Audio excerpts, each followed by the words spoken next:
How is it going, ladies and gentlemen? I'm sorry. I know this is a bit fucked up.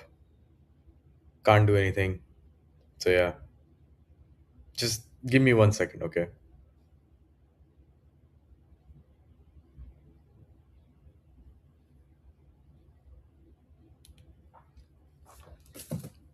So, basically, Ahaan is supposed to be here, but he's stuck in Bangalore traffic. So, we can't do anything at this point. So, he's probably on his way. He might be doing some sort of acrobatics and he would be coming in soon enough. But yeah, I think it's kind of interesting that how I still have people viewing this on New Year's Eve. Like, guys, what are you doing? Why are you not like celebrating with your families at this point of time? So yeah, that's basically my question to all of you as well. Let's actually look at what's happening in the markets right now.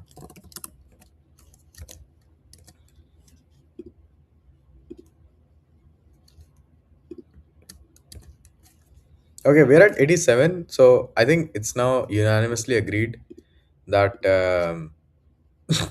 the the Santa pump does not exist.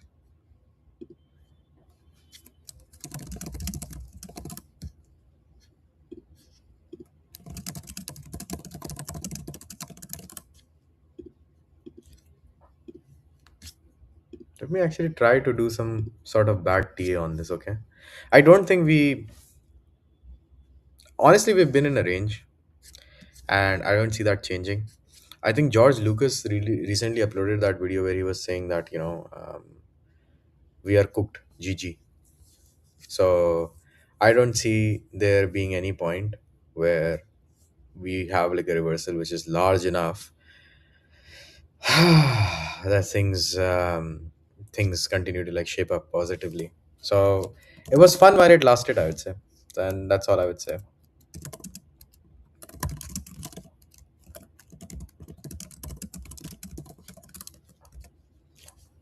Kind of weird, but true.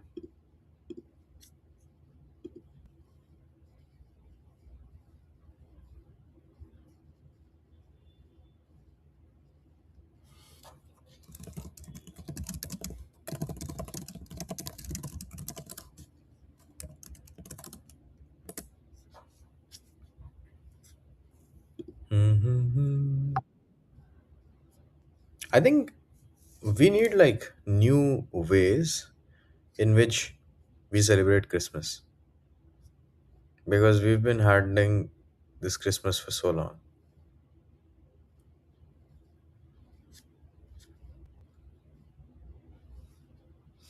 Also, I think I need to go to like Meghna Biryani, man. If I start scrolling just my feed, you guys are gonna see some really funny shit. Bro, rich guys are killing it.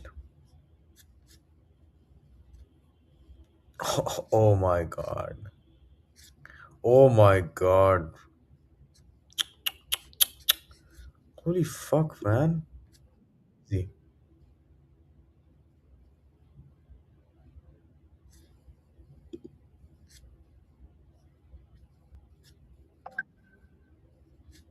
Loma. If it's 25, I'm still on here. Things are not going to plan. Oh man. This is all of us. Shit. Us waiting for the Christmas pump that never came. It was fun while it lasted, boys. We had fun.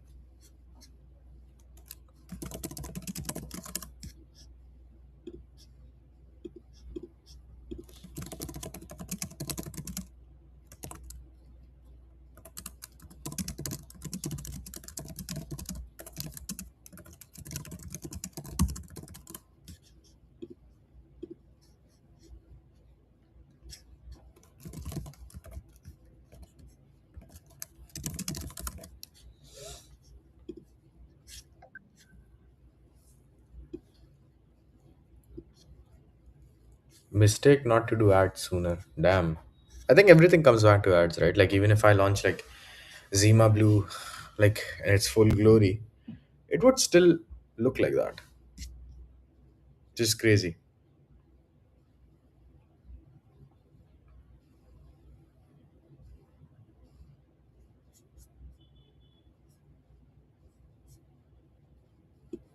Bro, I why did I not?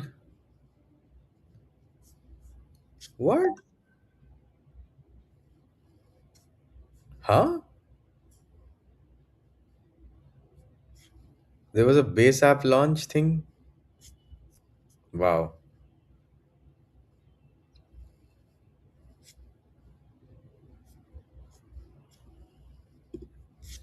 I had no idea. Okay, so you have to invite people, I think.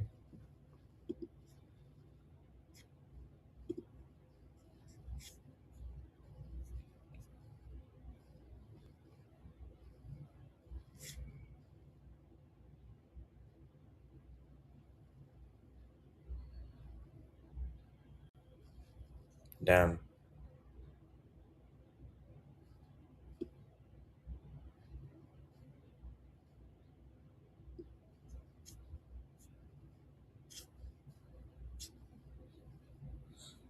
Lol. Not thread guy. Wait, they really did my boy wrong with that picture though. Oh, but Paracrypto is a nice one. Nice to see you.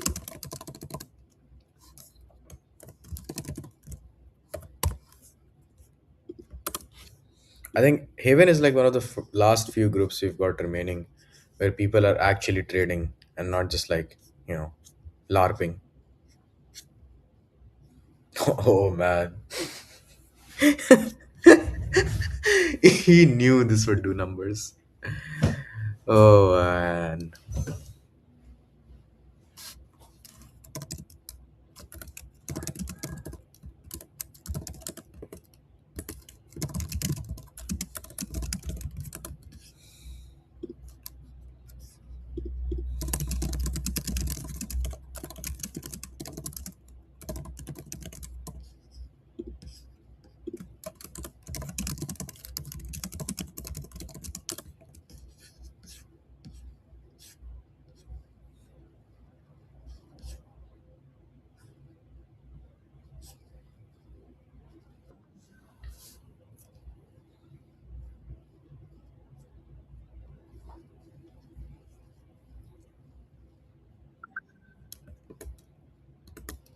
I think this has been well known for a fact.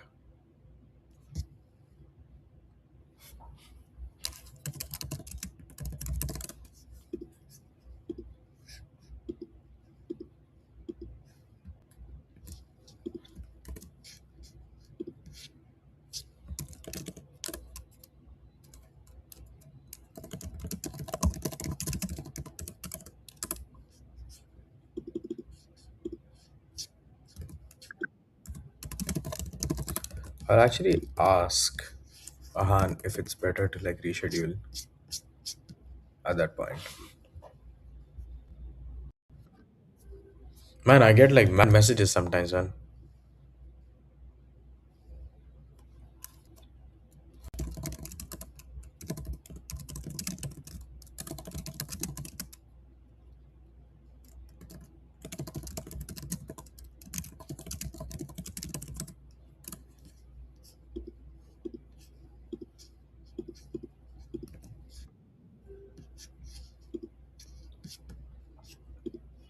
I think, you know, okay, my prediction is very simple.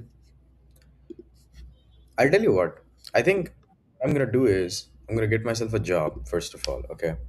Reason it's important for me to get a job is that see streaming is really good, but it's not gonna pay my bills in the short term. Okay. I'd have to build like a media company around it eventually. So that time will come.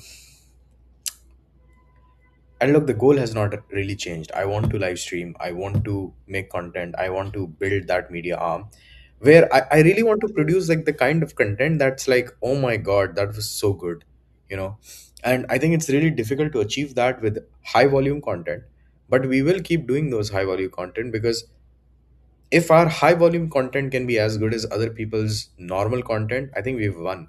I think if you can say unique things all the time or give unique perspectives to very commonly said things, we would always win, right? And that's what we want to do. So you can imagine newsletters coming out. You can imagine like, you know, the websites coming out. You can imagine articles coming out. You can imagine live streams coming out. You can imagine clips coming out. All of these things. we are definitely going to use, and we're going to use them and push forward our idea. We would, of course, open up sponsorship slots, we'll have memberships and stuff like that.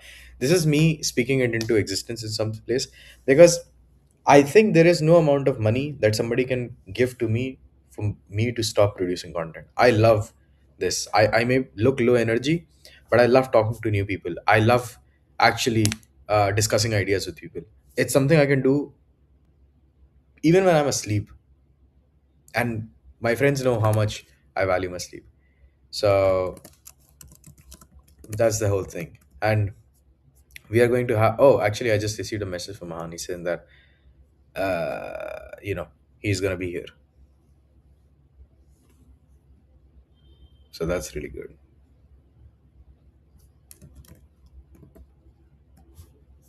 Do you guys think, by the way, that the time for TA is now over? Hmm.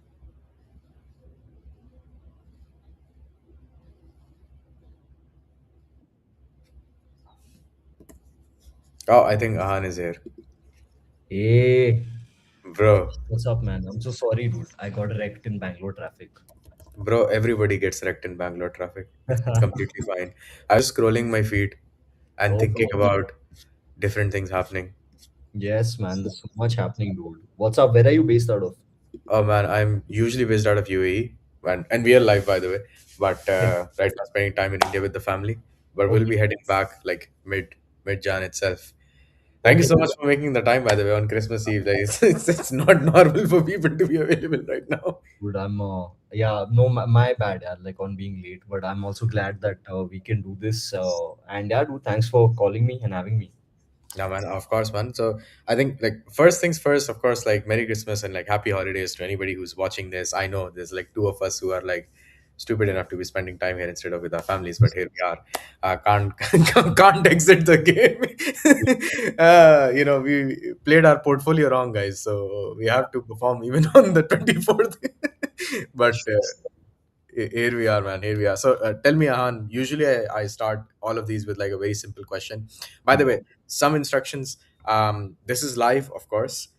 Second of all, if I ask a very personal question and you don't want to answer it, you can just simply say skip, and I'll skip the question. That's completely ये कहाँ पहुंच गया भाई मैं? fine. But don't worry, I won't ask you like very embarrassing questions. Like, you can be perfectly sure of that. All Um, good, all and good. yeah, just like try to have fun. Yes. So Ahan, in your own words, who Yeah. is Ahan? Oh fuck. Okay. Shit. Dude, Aan is I'll start with like non-work description. Aan's like somebody that I feel like someone with a lot of interests and someone that's very competitive because I've like grown up playing like soccer pretty competitively in a lot of sports. So I'm inherently quite competitive. Also quite fun. I like to like just have fun, like enjoy. Love. I'm very social.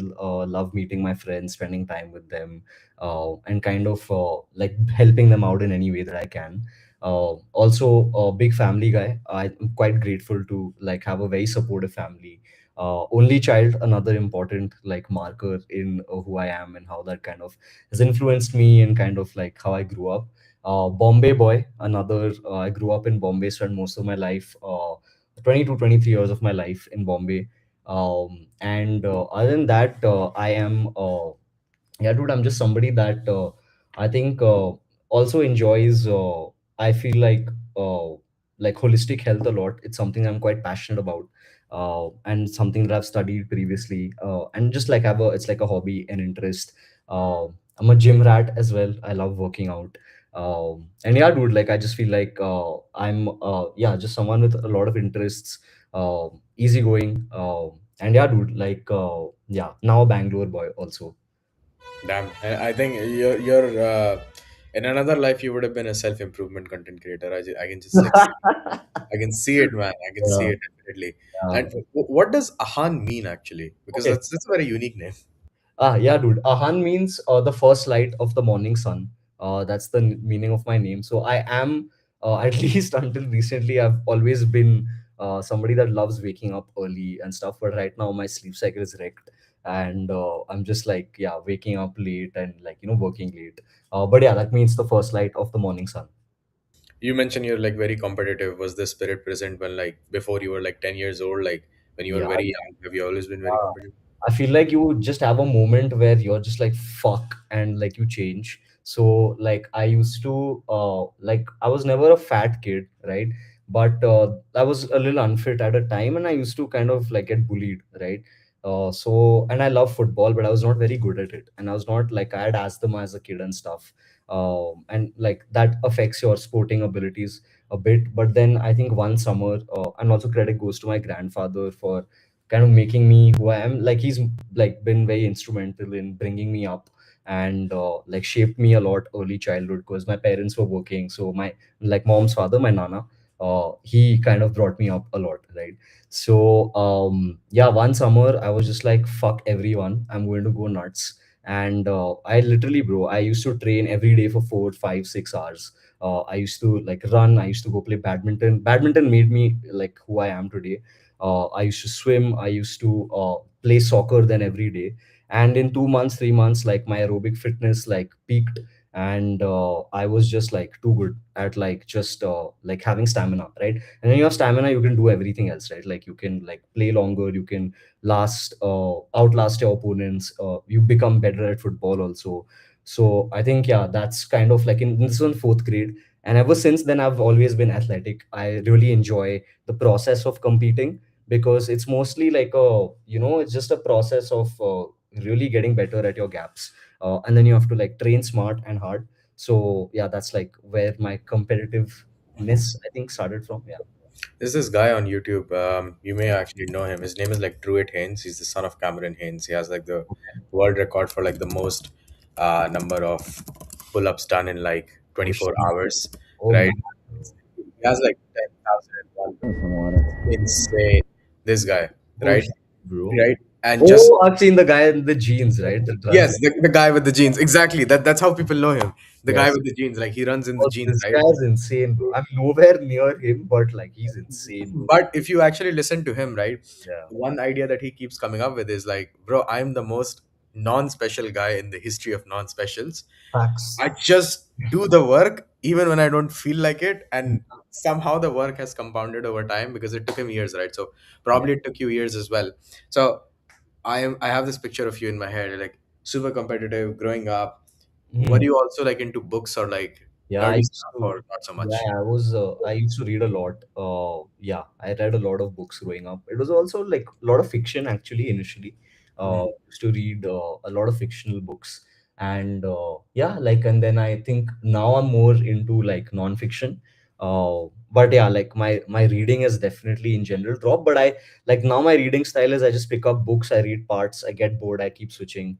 So that's like yeah, that's how I read right now. I was reading last like Why Nations Fail, and I kind of got like halfway through the book, still going through it. It's a pretty good book. Also quite dense, but yeah, interesting. Definitely an interesting read. I also like reading about psychology stuff. I think that's cool. So I generally enjoy that like stuff.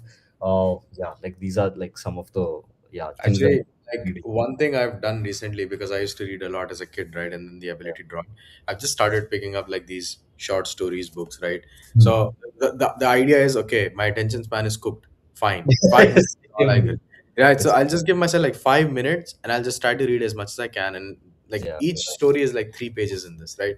So at Yes. least I get that dopamine hit of okay, the story resolved itself. That has actually helped me like get back into the reading habit. So Interesting. like I see that you're like you have the competitive spirit, mashallah, you're able to also channel that in your reading and everything. Did that also carry over to like studies? Did you go on to like Yeah. go I into like yeah?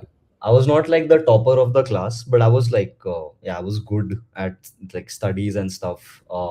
Yeah, I feel like yeah, I think yeah, I mean I did decently in school in college. But yeah, I don't think I'm like that topper kind of kid at all. I don't want to be also. I think like I've seen my topper friends, they're like God bless them. They're too good in like how focused, dedicated, and like the methodical they are. I was more jugadu that way. I used to just like find effective ways to study and like pass tests, and uh, not always like try to do the whole thing like as an ideal student. But it worked out, man. I've never done badly. So yeah, I guess it worked. Let's see. So did you go to college then, and what did you go to college for, Yeah, if I may ask? I did go to college. I went to law school actually. I completed like I'm a lawyer by background.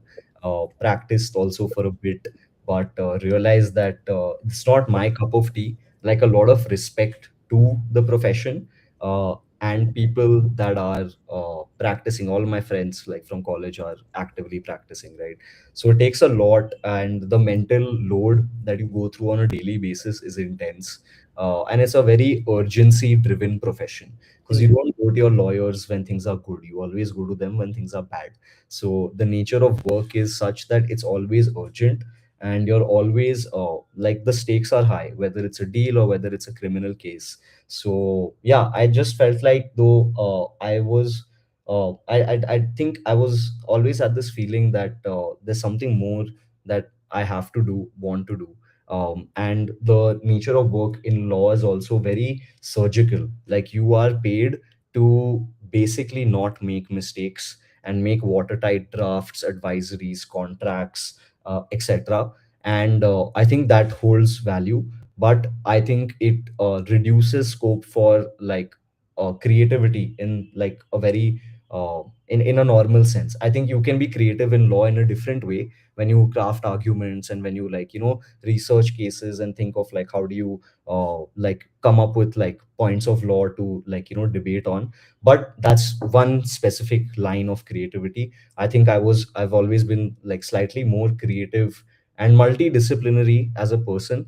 So I realized this is not what I want to spend my time doing, and then I switched gears, and yeah, like so somehow I'm here. Let's see where we are next. No, actually, like one of my closest friends from childhood is also a lawyer now. He's in Okay, Cambridge at this point. crazy. But I always remember like when he was doing his BLLB, like Hmm. Same. I had just completed my 12th grade, and then I had completed my bachelor's and he was still in BLLB, and then I completed my master's and he was still in BLLB. I was like, bro, at this point, like, Yeah, what the hell is wrong with you? yeah. It's like he's just like there. He's just there for like 5 years, and I was like, holy shit. But 5 years is a long time, man. I yeah, don't think you need 5 years to be very fair. You can easily do it in 3 or 4 max. Three is also easy to do.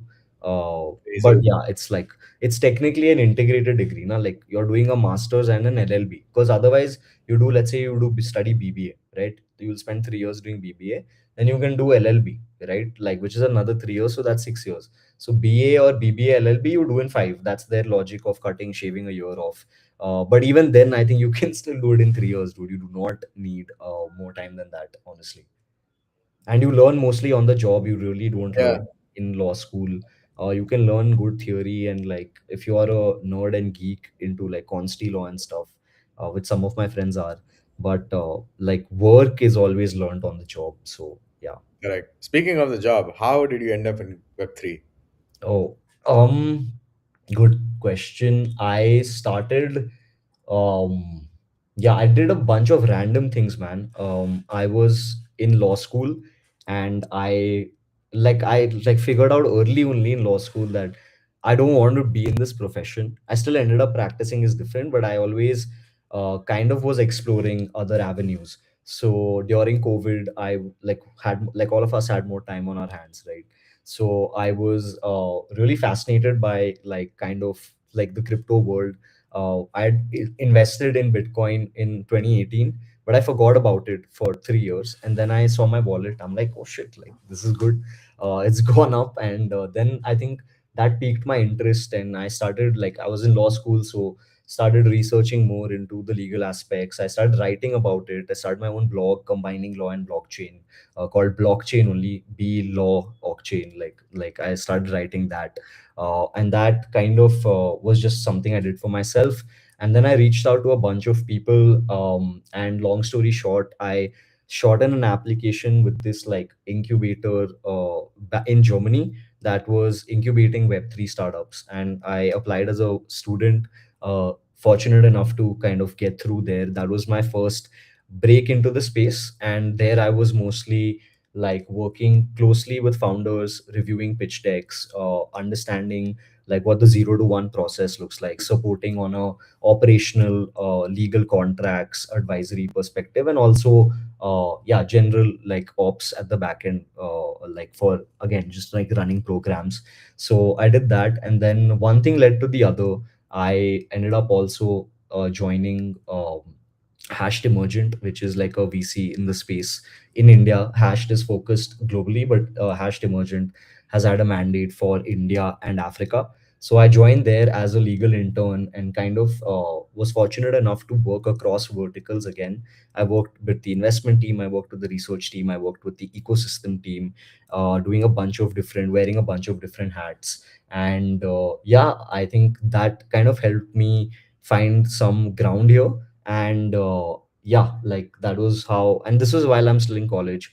I then graduated. I practiced with the tech law for like in the tech law practice of a firm that was quite known for like their crypto work in India. And that was like one of my main reasons to join. And then I realized it's cooked. I'm not going to do this.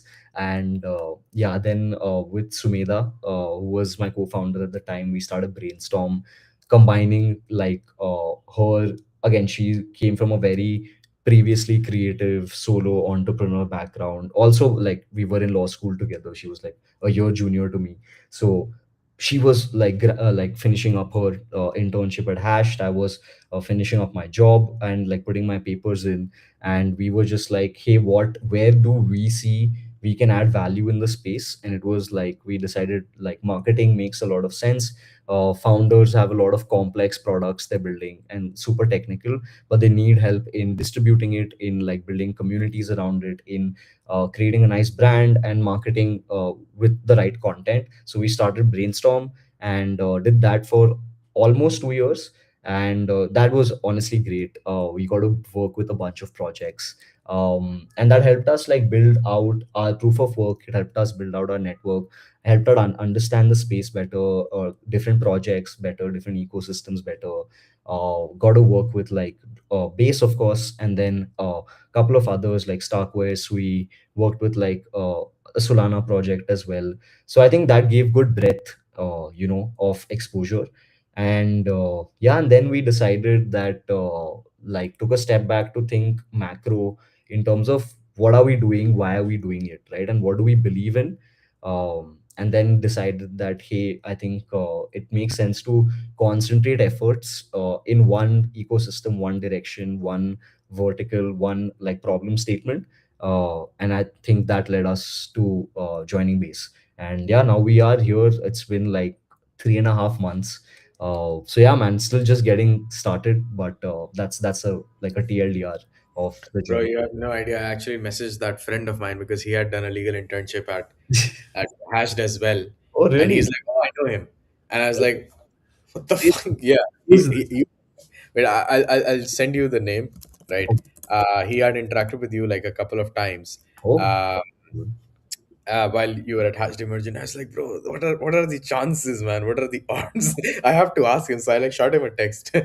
like on the side. So, but you mentioned how like you then joined the base team, and I think a lot of people would really want to get into that background. Of course, you've been like insanely competitive from like day one. Do you think that? So I come from an agency background myself. Okay. Um, how for those of the people who don't know, what is the experience like of like running an agency? I can probably add to it a lot, but I want your perspective as well, so that I'm not the only one who thinks that way. For sure. Firstly, just before I answer, a question for you is what agency are you running or have been running? I used to work at Radar Block. I co-founded Alright. it. Okay. Oh, Yes. very cool, dude. Radar Block is this thing, no? What's his name, bro? Blingo. Yes, that Yeah. was my co-founder. Yeah, we Yes. chatted, I think, a bunch of times, couple of times on X. But yeah, bro, as you know, if you've been in the agency business, that it's moth, like it's just straight death. I can't describe it romantically. It's great also, like, But the harsher reality is it's a grind. It's very very stressful. Obviously, like, it's not as stressful as running product businesses. I think that's a different ball game, but still comes with a lot of challenges. I think mostly it's extremely like it's extremely uncertain, right? Because you are anyways, our space is uncertain, things keep changing, narratives keep changing, and like priorities also keep changing, and then like what is working in terms of marketing also keeps changing. So I think that is like, you got to be agile, number one. Number two is like retaining talent is another, like a big like, thing you need to keep thinking about. Then obviously, like, worrying about, like, your clients and doing the BD and the churn cycle, and like doing that entire process of making sure that you have a business that is like there and it's growing, right? Like, you also want to keep on growing. So it's taking care of that. And then, yeah, dude, it's a roller coaster, right? Like, any founder's journey is a roller coaster. You have really great high successful months, you have absolutely shit months. Yeah, so it's a I think it's a great learning experience. I think it makes you really sharp at ops, and teaches you the importance of being like just how you need to be operationally organized in wanting to execute anything. But yeah, man, it also, the good thing is, like, it comes with a sense of agency and autonomy, and like, you're leading things, you are kind of the decision maker. You have, I think, the value at the market prices you at is like the way that you devise strategies that work and test them and then grow them. And that's unique for every agency, even though like there may be things that work and things you can use. But like, I think that was one of my favorite like experiences, right? Like, the way market determines what value you bring to the table, and the market doesn't lie, right? Like, it prices you in if you're a successful growing business or you're not. So it's a good feedback cycle that way. I think one of my favorite feelings also was um, working on building a team and investing in people. And yeah, that was an interesting like learning process. But yeah, man, I think great experience though. Nothing to complain about, and yeah, just wouldn't be who I am today without having done Brainstorm. Yeah, I mean, I can probably second that with my experience as well. My only regret was that I let my like health slip away a Hmm. lot, like by a lot. Hmm. So that's the only thing, and I think that's something that I would like to communicate to all founders. Like, please, for the love of God, like prioritize your sleep and prioritize your strength training, For and sure. get like your steps in at least, because otherwise you just get devoid. You basically get like rage baited into this, yeeted almost into this subhuman existence, and Yeah. then you have to like live there, and nothing you do actually brings you any happiness whatsoever, Hmm. because your senses are fried to the point where you're just not perceiving reality as it is, right? Hmm. But so I have a tough question for you, Ahan. Okay, Yeah. so prepare yourself for this. Okay, Go what for it. would you say Yeah. is your life's biggest regret? Regret. Okay. Oh, it's a good one, man. Hmm.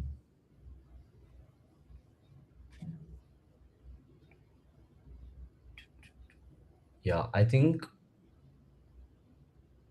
one of my life's biggest regrets is not dropping out of law school sooner. Like, that is definitely one. I think I should have dropped after first year, and Jesus. yeah, like I had a bunch of paths that I wanted to pursue. All fine now, doesn't matter. But I think I should have dropped law school, done like com science or something. Definitely a regret. I think it would have shaped me very differently. But other than that, I don't have regrets. Like, this is Hmm. just one decision I would make differently for sure with hindsight. Yeah, Uh, yeah. and it would, yeah, again, be something ideal.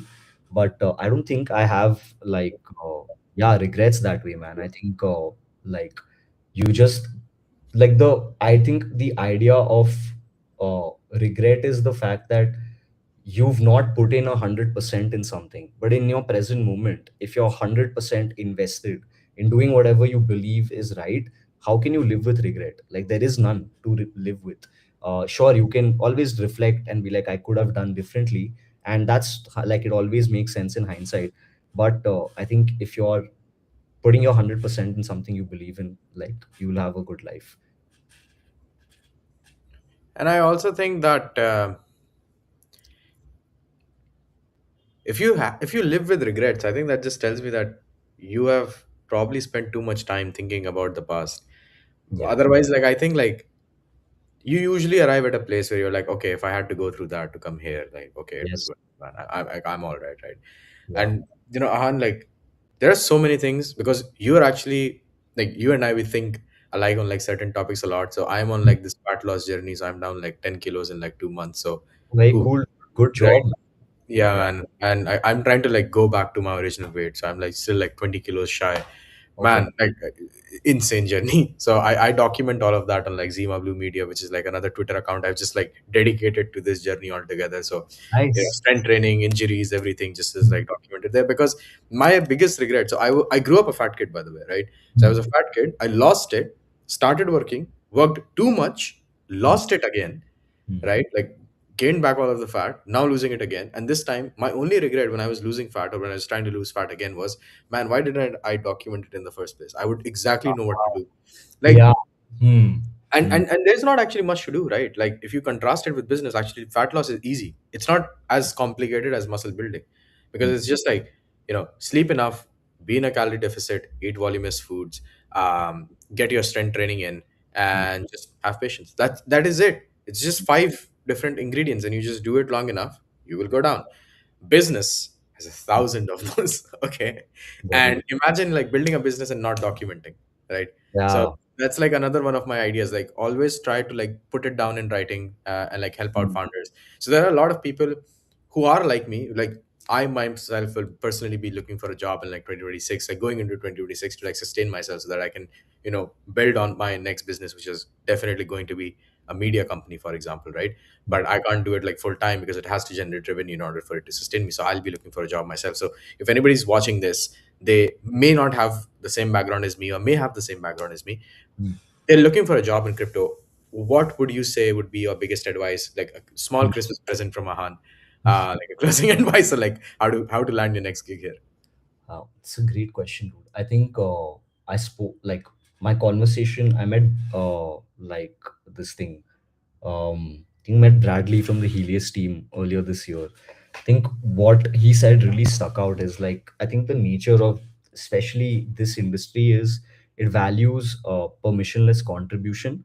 So I would just feel like whatever you're good at, right, or whatever you want to be good at, and whatever you feel like is the area in the market you add value in, right? Like everyone doesn't need to be a developer, right? Like I wasn't, but value, there's always gaps, there's always problems people have, and there's always things that you can plug in and that you're good at. So just do that, like add a lot of value to someone's life and measure, like you mentioned very nicely, measure, document, and talk about it. That's literally it. I think is that, like, do that, figure that out, make sure that the process and the before after is kind of well like explained, documented, and then keep on putting yourself out there. I think you will like be able to land a job that way, right? Because what happens is, I think you want to create a manner in which you don't like end up trying to compete on applying to jobs to people. You want to build a, like, just be known for whatever it is you're really good at or have done significantly, and be the go-to person in that area, and then kind of, like, once one door opens, a lot of more doors open in that way. So if you become a go-to guy for one particular problem statement, people will, and you become really good and you build, like, let's say it takes 6 months to do this like entirely well, people will come to you, and then you won't have to go out there and be competing with like thousands of other applications, and then you keep getting referred within the networks of people that you are adding value to. So I think that's what my advice would be. Yeah, that's it, man. I maybe it sounds overly simplistic, but it But works. it is. Yeah, It it's, is. I love. It is simple. It's difficult, but it Yeah, is simple. exactly. It's simple, but it's not easy, but it's simple. Yeah, it does work. It does work for sure. Yeah, and I also think like something even I think about, and think it applies to anybody, no matter where you are, is I think skill stacking is important, right? It's something for all of us to work on. So just keep on doing that, and like you will if you keep like, number one, add value, number two, be out there, share your work, connect with people, be persistent, skill stack. I don't think you can go wrong if you do that. And soon enough, like, yeah, soon enough people will reach out to you if you are yeah, just doing all of these things. Very interesting. And actually, I would just say that be very careful of the kind of people you surround yourself with, because some Yeah, people will drag you down when you do step number two, which is put yourself out there, right? yeah, true. This is, I have a friend, he almost is a genius level guy with card shuffling, okay? He's very good at cards. He Sick. just grew up in a neighborhood that Hmm. really hates the idea of cards and like looks upon it like in a, like it's gambling or something. Yeah. He stopped, Hmm. and he stopped like 6 years ago, and even today when he does it, like he has that longing feeling in him that, if I had just uploaded this to YouTube, Yeah. probably, that probably is what eats him alive. Yeah. And if he would have like just been in like a different area, had different people around it. So be very careful when you're putting yourself out there. It's gonna look cringe, and it will be cringe for a lot of years before it will be cool, because you will be cool and then everybody would want to do the same. You Absolutely. mentioned skill stacking. My previous question was actually going to be my last question, but since you mentioned skill stacking, my idea of acquiring skills is, try to do something, fail miserably at it, look at who's the best in that industry, try to copy whatever they're doing, right? Yeah. Get 50 to 60% up there, probably apply for specialized coaching in that area from that person or somebody who's like second to that person, get Hmm. really good at it, right? But this is basically how you acquire them. But how do you choose skills to acquire, right? Yeah. What would you say, Ahaan, are like some skills that in crypto, at least Hmm. 2026, if you're looking for a job, or even if you're building as like going to be building a product, what skills do you think like people should just like hands down just acquire right away? Yeah, if you're, I think, thinking about product, like rapid prototyping with these like tools makes a lot of sense. Like max out on like learning, like Replit, Lovable, and all of these tools, and like build these prototype products for yourself, right? When you use a lot of products and then you build them, I think is invaluable. It's something even I have to get better at. But I've seen, like, I've seen my friends do that. I'm a like pretty big user, but I've seen my friends like build out their products for themselves just for the sake of the process. That I think is invaluable, for sure. I think that's like one. If you're like thinking about product, like definitely that's one skill to think about. The other is, I feel like if you can, if you're really good with like on-chain data, I think that's a mad skill to have, right? Very, very highly valued skill, to be able to yeah, you can start simple, like query, like learn basic SQL, query, run queries, use Flipside, use Dune, become like good at one platform first, and then start building these dashboards, right? And then figure out like what about which sector appeals to you, right? Some people are just known for their deep in analyst kind of work, like Dylan from Masari just is a deep in maxi, right? Like he's now the guy that your people, like, he's that analyst people look up to for their his reviews and his thesis on deepen. Similarly, like, Delphi guys are like really sharp at like their AI thesis, and Jose is like fucking crack. I love the guy. He's also extremely competitive. I think jujitsu player, so that like speaks to how he is. But yeah, I think that's a great, like very high value skill to have. And in general, like I think data extends just beyond that, like being able to use even like Web2 platforms like Amplitude, and like build funnels, and like build dashboards. Like all of these skills are like, I think, pretty good to acquire, and something like even I'm working on, right? It's always a work in progress. So yeah, dude, I think couple of things there. I think the other is, um this is a intangible skill, but I think you just have to build your own judgment on what the space is, what is interesting, what moves the needle, what doesn't, and what people are doing, and how, and and where do you want to like participate, because you can't be everywhere. You can read the Mesari like year-end report, but even then there are going to be areas where you find a little bit more interest. So just like dive completely in, like you have to be immersed in the literature, the people that are like there, what is the latest discourse, what is your opinion. And I think that judgment, a formation, is a skill in itself, and then articulating that, writing about it, sharing it, getting critical feedback, it's actually really highly valuable. Like writing and like researching and writing itself is a very high value skill, right?